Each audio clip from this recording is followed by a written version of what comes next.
안녕하세요. 미래를 설계하라 경제S 진행의 이라윤입니다. 오늘은 김수현, 정가은 아나운서와 함께합니다. 안녕하세요. 안녕하세요. 국내 증시는 중동을 둘러싼 지정학적 불확실성과 또 미국 고용지표 발표를 앞둔 경계감에 양시장 모두 약세로 마감했습니다. 코스피는 전거래일보다 0.6% 내린 6,258, 코스닥은 0.36% 하락한 798에 마감했습니다. 특히 외국인들이 반도체주를 중심으로 매물을 내놓으면서 지수에 부담을 줬습니다. 일부 대형주는 강세를 나타내며 종목별 차별화가 뚜렷하게 나타났습니다. 먼저 간밤 뉴욕 증시부터 살펴보겠습니다. 김수현 아나운서 전해주시죠. 네, 첫 번째 소식부터 전해드리겠습니다. 뉴욕 증시의 강력했던 상승 흐름이 잠시 숨고르기에 들어간 가운데 시가총액 상위 기술주들을 중심으로 권역별 재편과 인재 유출 등 대형 변수들이 잇따르면서 변동성이 크게 확대됐습니다. 머스크 CEO가 스페이스X의 AI 컴퓨터 인프라 구축에 오직 엔비디아 프로세서만 독점 사용할 것이라고 밝히면서 엔비디아 주가는 강한 상승세를 탄 반면 높아진 시장 눈높이를 맞추지 못한 AMD는 3분기 가이던스 실망함과 맞물려 하락세를 면치 못했습니다. 빅테크 진영에서는 구글의 수석과학자 제프 딘이 사임하고 신생 AI 스타트업을 창업한다는 소식이 전해지면서 구글 딥마인드의 단기적 역량 공백 우려로 알파벳 주가가 약세를 보였지만 제약사 일라이릴리는 비만 치료제 마운자로와 젯바운드의 폭발적 매출에 힘입어 2분기 어닝 서프라이즈를 기록하고 연간 가이던스를 상향 조정했습니다. 일론 머스크의 독점 선택을 받은 엔비디아의 독주와 빅테크의 핵심 인재 이탈, 그리고 비만 치료제 실적 호조가 얽히며 기술주 내부의 권역별 재편과 옥석 가리기가 향후 증시의 방향을 가를 핵심 분수령이 될 전망입니다. 네, 이어서 두 번째 소식입니다. 최근 상승 랠리를 이어오던 뉴욕 증시가 지정학적 리스크와 통화 정책, 그리고 통상 악재가 겹치며 숨고르기 장세에 들어간 가운데 정책 당국자들의 매파적 발언까지 더해지며 경계감이 한층 높아졌습니다. 도널드 트럼프의 미국 대통령은 이란과의 합의 의지를 거듭 밝히며 호르무즈 해협 상선의 안전 통항을 위한 이란과 오만의 항로 합의 소식을 전했지만 동시에 미국 행정부는 외국산 폴리실리콘 파생 제품에 15%의 관세를 부과하는 방안을 추진하고 나서면서 태양광 및 소재 업계 전반에 통상 압박 수위를 바짝 끌어올렸습니다. 여기에 리사쿡 연준 이사는 인플레이션이 여전히 지나치게 높은 수준이라며 물가 안정이 개선되지 않을 경우 향후 금리 인상 행동에 나설 수 있음을 시사해 시장의 금리 인하 기대감에 찬물을 끼얹었는데요. 거시경제적 악재가 동시에 수면 위로 올라오면서 글로벌 증시 전반의 투자 심리를 위축시키는 주요 변수로 작용될 전망입니다. 네, 마지막 소식입니다. 영화 빅쇼트의 실제 모델이자 월가의 유명 헤지펀드 투자자인 마이클 버리가 현재 미국 증시가 고점에 다다랐다며 대폭락 가능성을 경고하고 나섰습니다. 버리는 뉴스레터를 통해 현재 주식시장이 주요 고점에 가까워졌다며 1987년 주가가 하루 만에 20% 넘게 폭락했던 블랙먼데이와 같은 전격적인 하락장이 재현될 수 있다고 주장했는데요. 레버리지 펀드들이 빠르게 늘어난 상황에서 시장이 하락세로 돌아서면 시스템에 자동 매도가 쏟아져 나와 낙폭을 비정상적으로 키울 수 있다는 분석입니다. 특히 버리는 최근 증시 상승세를 끌어온 인공지능 열풍에 대해 회의적인 시각을 드러내며 엔비디아와 마이크론, 테슬라 등 주요 반도체와 기술주에 대한 공매도 포지션을 그대로 유지하고 있다고 밝혔습니다. 주요 지수가 최고치를 경신하는 와중에 나온 월가 대형 투자자의 강력한 대폭락 경고가 기술주 가열을 우려하던 투자자들의 불안 심리를 다시 자극하고 있습니다. 지금까지 이슈 브리핑이었습니다. 오늘 이슈들을 관통하는 핵심은 역시 금리와 투자 심리였습니다. 금리 인상 가능성에 대한 경계감에 기술주 변동성까지 커지고 있는 만큼 당분간은 주요국의 통화 정책 신호와 시장의 위험 선호 변화를 함께 살펴볼 필요가 있겠습니다. 이어서 우리 시장에서 주목해볼 만한 뉴스들도 함께 체크해봐야 되겠죠. 정가은 아나운서, 오늘 어떤 소식이 있었을까요? 네, 첫 번째 소식입니다. 금융당국의 기본 예탁금 상향 등 규제 강화 이후 단일 종목 레버리지 ETF 거래량이 급등했습니다. 규제 시행 전 전체 거래의 상당 부분을 차지하던 해당 상품들의 비중이 크게 줄어들면서 개인 투자자들의 관심이 빠르게 식어가는 모습을 보이고 있는데요. 투자자들의 대부분 관련 상품을 순매도하고 있으며 쏠렸던 자금은 다른 업종이나 투자 전략으로 이동하는 흐름을 보이고 있습니다. 시장의 관심이 급격히 줄어들자 업계 일각에서는 이들 상품이 자연스럽게 퇴출당하는 자연사 과정에 접어들었다는 전망이 보이고 있습니다. 다만 전문가들은 손실 위험이 큰 만큼 투자에 신중해야 한다고 조언하고 있습니다. 두 번째 소식입니다. 골드만삭스가 최근 코스피 급락에도 불구하고 한국 증시에 대한 낙관적인 전망을 유지하며 투자 의견을 비중 확대로 제시했습니다. 이번 조정을 강세장 속 일시적인 현상으로 평가하며 시장이 실제 기업 가치보다 과도하게 불안해하고 있는 것 아니냐고 분석했는데요. 최근의 급락은 메모리 반도체 업황에 대한 우려와 단기 과열에 따른 기술적 매도세가 겹치면서 낙폭이 커진 것으로 보고 있습니다. 그러나 AI 및 컴퓨팅 수요 증가로 반도체 호황이 길게 이어질 것으로 보고 있으며 시장 수급도 점차 안정화되고 있다고 보입니다. 또한 비메모리 부분의 성장성과 기업 지배계조 개선 등을 이유로 한국 증시의 장기적 상승 가능성을 높게 평가하고 있습니다. 마지막 소식입니다. 외국인 관광객 증가와 팬데믹 이후 숙박시설 부족으로 최근 서울의 숙박업 창업이 크게 주목받고 있습니다. 하지만 중저가 숙박업소를 중심으로 신규 공급이 증가하고 있어 2, 3년 뒤에는 공급 부족 현상이 해소되고 경쟁이 더 심화될 위험이 있다고 보이는데요. 과거에 모텔이나 여관 대신 최근에는 공간 효율이 높고 비용을 아낄 수 있다는 호스텔이나 캡슐 호텔, 도시 민박업 등이 대세로 떠오르고 있습니다. 전문가들은 성공적인 창업을 위해 임대료 부담이 적은 입지를 선택하고 까다로운 인허가 및 소방 규제를 미리 파악할 것을 당부하고 있습니다.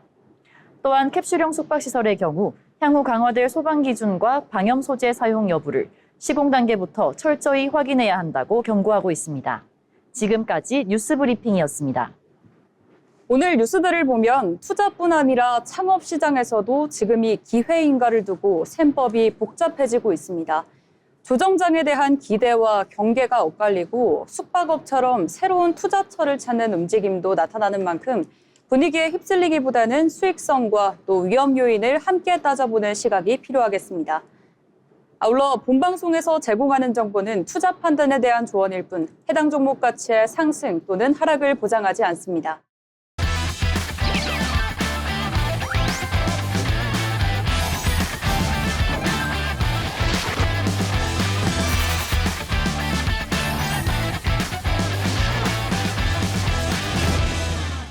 네, 이번 시간은 부자가 되고 싶은 아나운서들이 모여 주식과 경제 이야기 나눠보는 돈의 맛 시간입니다.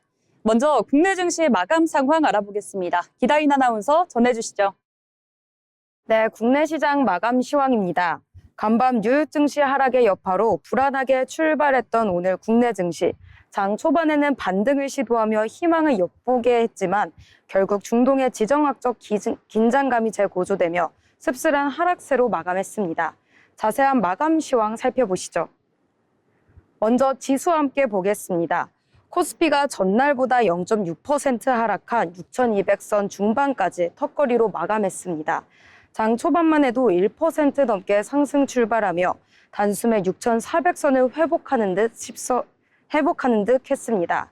전날 급락에 따른 저가 매수세가 유입된 덕분이었는데요. 하지만 상승 흐름은 그리 길게 이어가지 못했습니다. 코스닥 시장 역시 코스피와 비슷하게 궤적을 그렸습니다. 장 초반의 반등을 지켜내지 못하고 오름폭을 모두 반납한 끝에 결국 0.36% 떨어진 798포인트 하락세로 장을 마쳤습니다.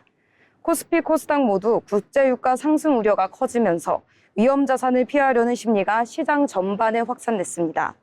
이어서 수급 상황 살펴보겠습니다.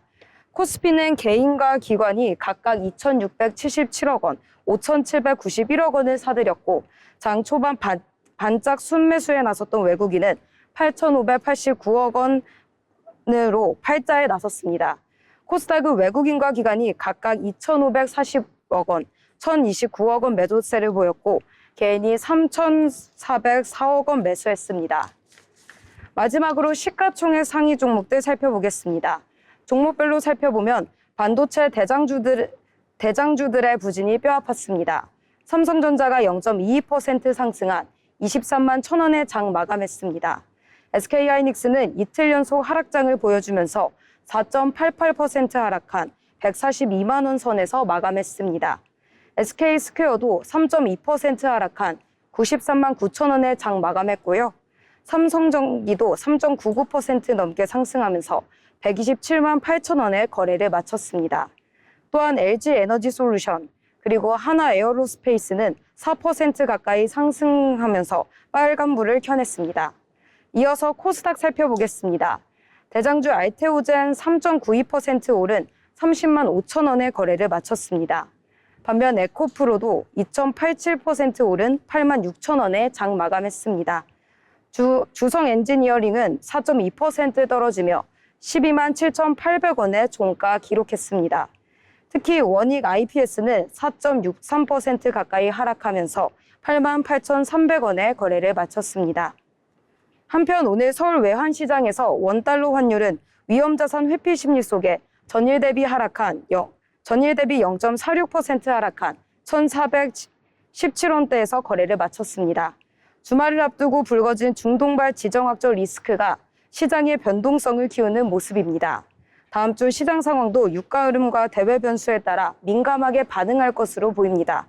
지금까지 국내 시장 마감 시황 전해드렸습니다.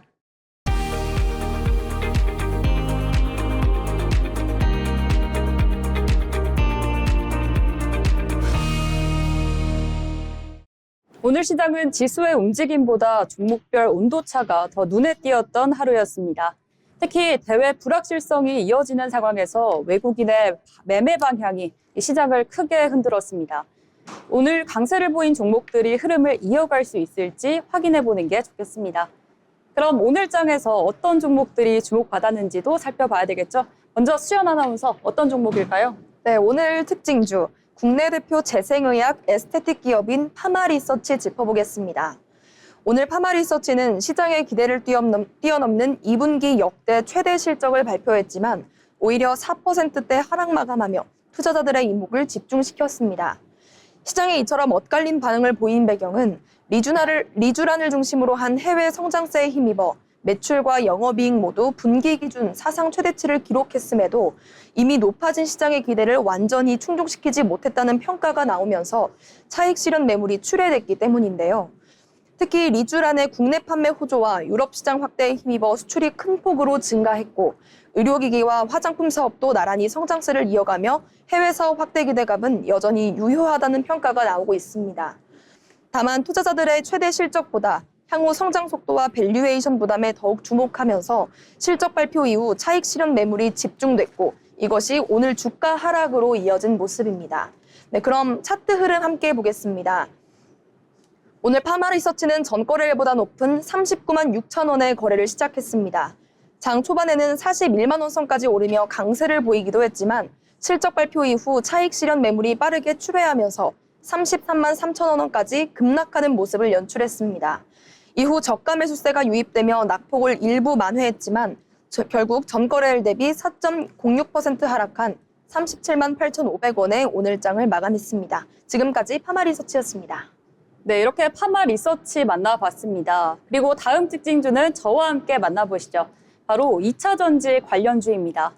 LG에너지솔루션과 삼성 SDI, SK이노베이션 등 주요 배터리주가 일제히 강세를 보였는데요.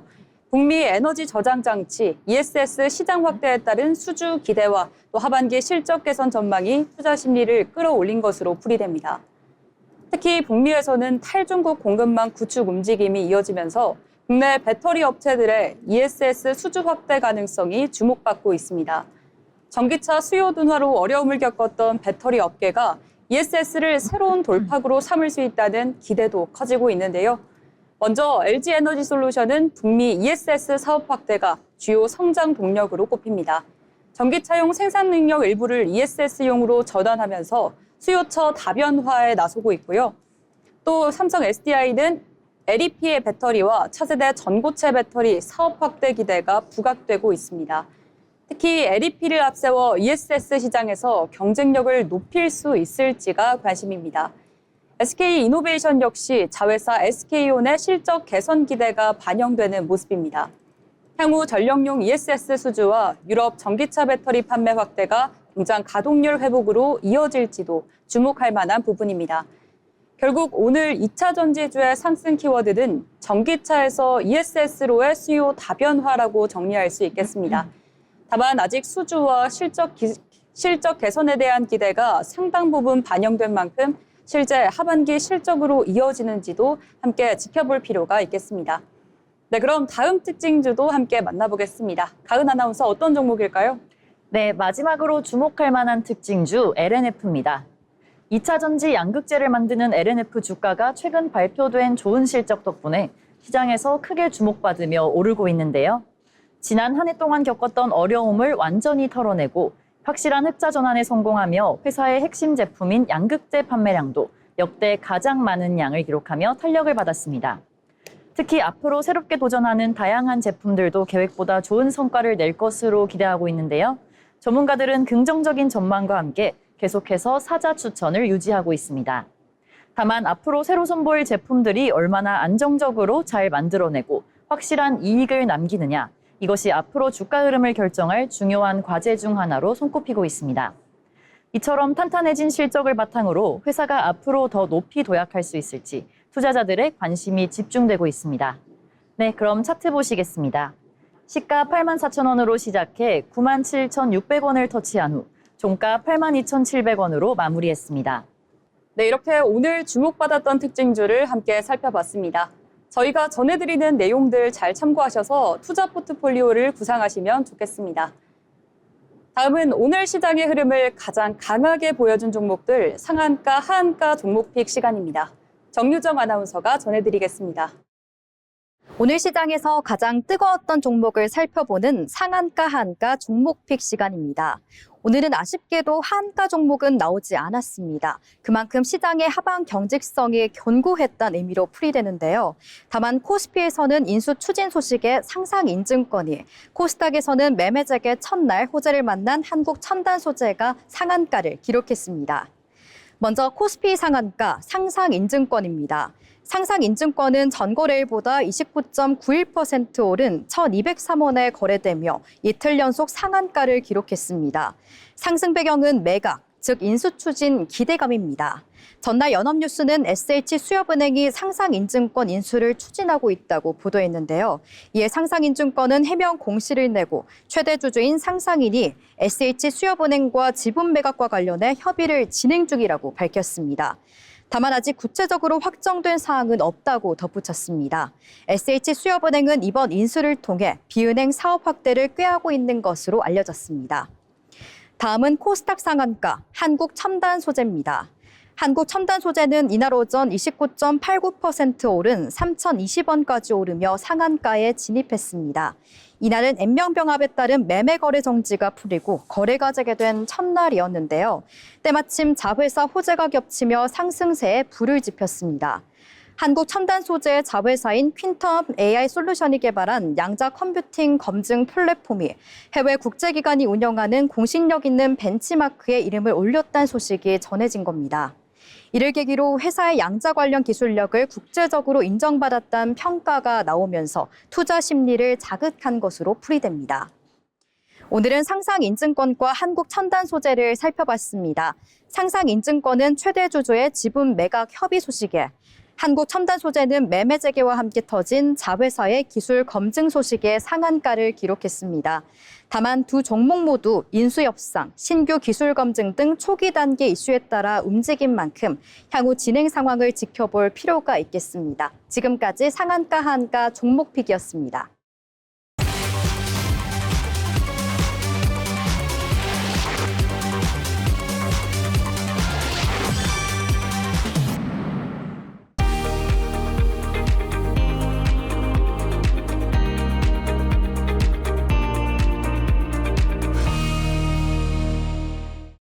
계속해서 증권사에서 발간한 리포트를 알기 쉽게 전해드리는 투자 리포트 시간입니다. 노하늘 아나운서가 전해드리겠습니다. 어려운 투자 리포트를 알기 쉽게 풀어주는 투자 리포트 시간입니다. 최근 국내 증시는 말 그대로 충격의 시간을 지나왔습니다. 7월 코스피는 반도체 업황 우려와 수급 충격, 중동의 지정학적 리스크가 겹치며 큰 폭으로 흔들렸습니다. 특히 그동안 시장을 이끌어왔던 반도체 업종으로 쏠림이 과도했던 만큼 악재가 나오자 지수 전체의 낙폭도 더 커졌습니다. 오늘은 대신증권의 8월 증시 전망 리포트를 바탕으로 코스피가 이 충격을 어떻게 극복할 수 있을지 함께 알아보겠습니다. 핵심은 간단합니다.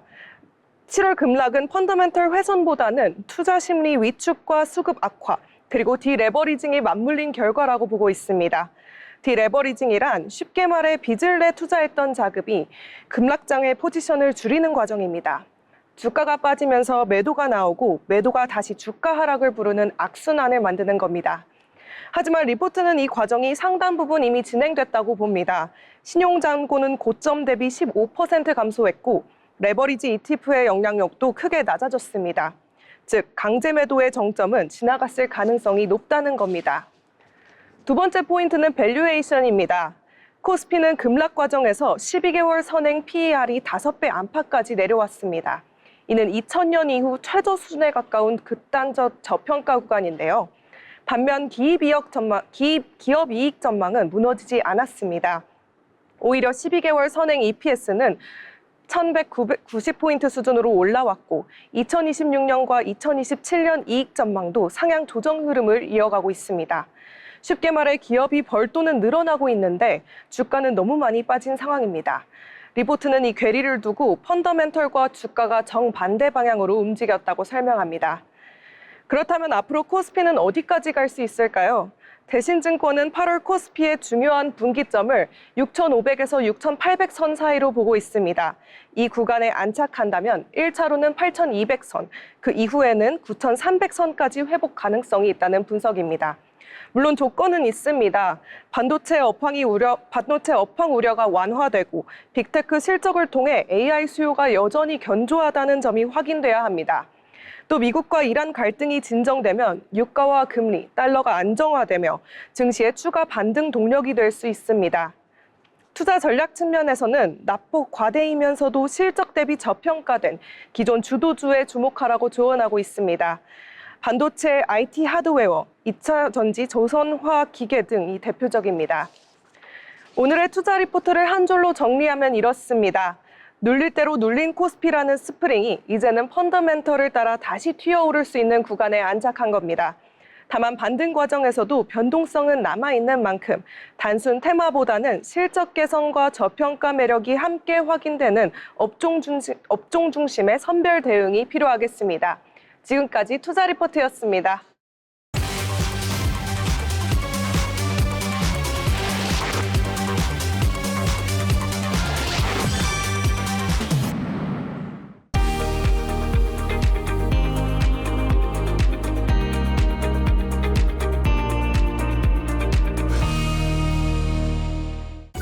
이어서 내일 날씨 전해드리겠습니다.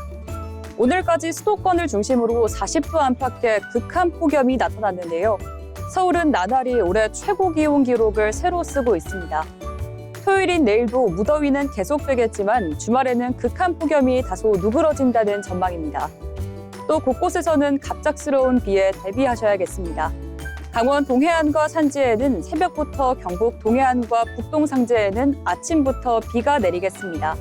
오후에는 수도권과 강원 내륙, 충청과 전라 내륙, 경상권 내륙 곳곳에 소나기가 예상됩니다. 지역별 강수 확률을 보면 오전에는 서울과 인천, 춘천 등 중부 대부분 지역에서 비교적 맑겠지만 강릉과 포항은 동해안을 중심으로 비 소식이 있습니다.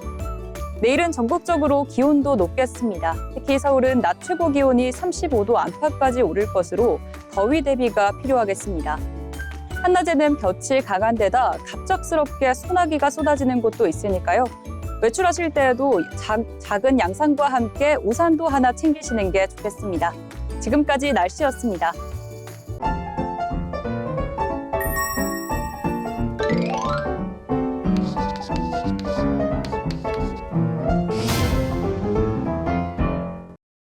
오늘 시장을 한 줄로 요약해 보도록 하겠습니다. 먼저 수연 아나운서, 오늘장 굉장히 다채로웠는데요. 어떻게 보셨을까요? 네, 오늘장 아침에는 빨간 맛, 마감은 파란 맛. 오늘은 계좌 대신 정신력 스쿼트를 한 날이 아닌가 싶습니다. 아침 기분 좋게 시작했던 빨간 양봉이 장중에 파랗게 물들면서 오늘은 또 어떻게 버티나 마음고생하신 분들 정말 많으셨을 겁니다. 그래도 장 막판에 바닥을 다지며 버텨낸 건 바로 화면 너머 계신 여러분의 단단한 멘탈 덕분이 아닐까 싶은데요. 주말 동안만큼은 파란 차트 싹 잊으시고요. 그동안 고생한 여러분 스스로 꼭 안아주고 다독여주는 따뜻한 휴식이 되셨으면 좋겠습니다. 네, 좋습니다. 뭔가 응원의 한마디로 저도 뭔가 함께 주말에 힘을 내야 될 것 같은데요. 그럼 가은 아나운서 오늘장 어떻게 보셨을까요? 네, 저는 오늘장 뜨거운 햇살을 피해 시원한 실내로 대피한 것처럼 오늘 증시 역시 강한 상승 압력을 피해 잠시 숨을 고르며 쉬어가는 하루라고 정리하고 싶습니다. 지루한 듯 지지부진한 흐름이 이어졌지만 이는 무더위 속 에어컨 바람 아래서 단잠을 자듯 시장이 잠시 숨을 고르며 에너지를 비축하는 평화롭고 안정적인 소강 상태의 장세였습니다. 급하게 달리기보단 한 발 물러서서 호흡을 가다듬은 만큼 다가올 장세를 차분하게 준비할 수 있는 여유로운 하루라고 기억하면 좋을 것 같습니다. 비록 화려한 반등은 없었지만 뜨거운 열기가 가라앉은 자리에 잔잔한 평온함이 감돌았던 여유로운 숨고르기의 하루였다고 말하고 싶습니다. 네, 저는 오늘 장을 좀 같은 장, 다른 표정, 오늘은 각자 도생이라고 정리해 보겠습니다. 지수는 하락했지만 모든 종목이 함께 밀린 건 아니었습니다. 오늘은 지수보다는 어떤 종목을 들고 있었느냐에 따라서 이 체감 온도가 확 다른 하루였다고 볼 수 있는데요. 오늘처럼 지수는 하락했지만 종목별 움직임이 엇갈리는 날에는 지수만 보고 판단하기보다는 사실상 같은 시장 안에서도 어떤 업종은 크게 오르고 또 다른 업종은 크게 밀리면서 투자자들이 느끼는 체감 온도가 상당히 달라질 수 있습니다. 특히 이럴 때 눈여겨보는 게 바로 수급 상황인데요. 외국인과 기관 또 개인 가운데 누가 사고 팔았는지 또 그 자금이 어떤 업종으로 이동했는지를 보면 시장 분위기를 조금 더 구체적으로 읽을 수 있습니다. 오늘도 숫자는 내렸고 또 시장의 분위기도 쉴 새 없이 바뀌었습니다. 특히 최근에 금리가 경제 방송에도 굉장히 많이 다뤄지고 있는데요. 특히 금리가 올라가면 이 대출을 많이 받은 가게나 또 기업 입장에서 이자 부담이 커질 수 있습니다.